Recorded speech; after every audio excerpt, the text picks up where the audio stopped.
Let's start with another basic inequality to solve using multiplication.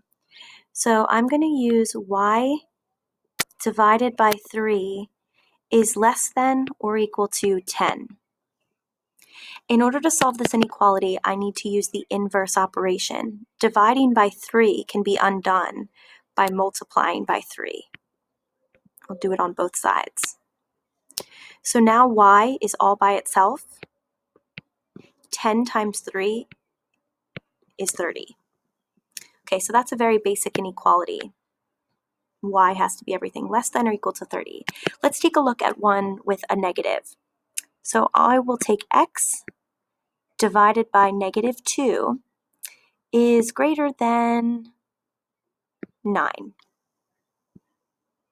In order to solve this inequality, I need to multiply on both sides by negative 2. That's going to cancel those out.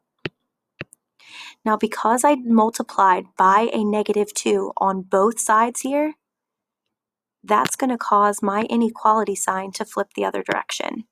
So it's now going to point this way. 9 times negative 2 is negative 18.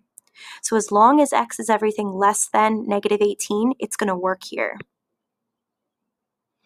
If I hadn't flipped my sign, then the answer I would have gotten would not have worked for solutions for x.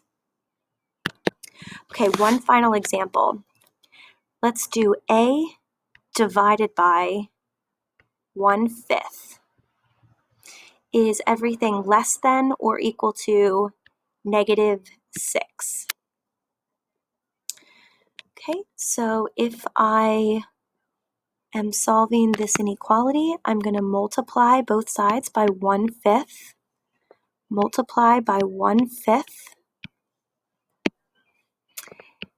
Do I need to flip my sign? Well, I didn't multiply by a negative on both sides. I know I have a negative here, but since I didn't multiply by a negative, then my sign doesn't need to flip.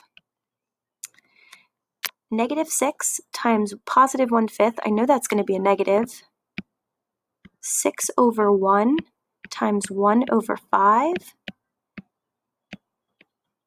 6/5 could be my answer. I'm just going to change it to be 1 and 1/5. So negative 1 and 1/5. As long as a is anything less than or equal to that, it should work.